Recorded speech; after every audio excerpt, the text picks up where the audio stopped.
At sa iba pang mga balita, dumako naman tayo sa lalawigan ng Cavite kung saan ipinoklama ang ating kasarinlan noong June 12 ng 1898. Alam po ninyo muling sinariwa kung paano natin nakamit ang ating kalayaan doon.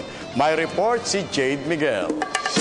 Muling nanariwa ang panahon na nakamit na ng ating bansa ang hinahangad na kasarinlan sa pagdiriwang ng ika-118 anibersaryo ng Araw ng Kalayaan sa Liwasang Aguinaldo sa Kawit, Cavite. Dito unang ipinroklama ang kasarinlan ng Pilipinas noong June 12, 1898 sa pamumuno ni General Emilio Aguinaldo. Sa mismong lugar din na ito isinagawa ni Don Ambrosio de Llamazares Bautista ang pagbasa sa paggawa ng proklamasyon ng kasarinlan ng Sambayan ng Pilipino o Acta de la Proclamación de Independencia del Pueblo Filipino sa wikang Espanyol. Masasabing tunay nga na malaki ang papel na ginampanan ng bayan ng Kawit sa pagkamit ng ating kalayaan. Magugunita na sa balkonaheng ito unang iwinagayway ang ating pambansang bandila na tinahipa sa Hong Kong ni Teodora Agoncillo. Noon din pinatugtog sa kauna-unahang pagkakataon ang pambansang awit ng Pilipinas na katha ni Julian Felipe.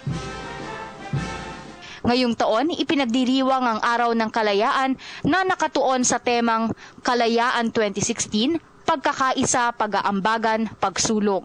Nagsimula ito sa parada ng mga banda, paaralan at organisasyon at pag-aalay ng bulaklak sa puntod ni Aguinaldo.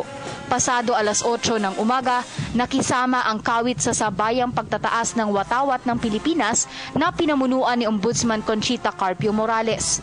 Nakibahagi rin sa programa ang gobernador ng Cavite na si John Vic Remulla, mga apo at kaanak ni Aguinaldo na nagpahatid ng naisin na maging maayos ang panimula ng pamumuno ng mga bagong lider ng bansa. Mahigit ang taon na po ang nakalipas at patuloy po natin pinapalago ang ating demokrasya. Ngayon kakatapos lang ng halalan, lalo higit pa nating isulong ang pagkakaisa at pagtutulungan upang ang lahat ng magandang nangyayari sa ating ekonomiya ay may tuloy at lalo pang mayangat.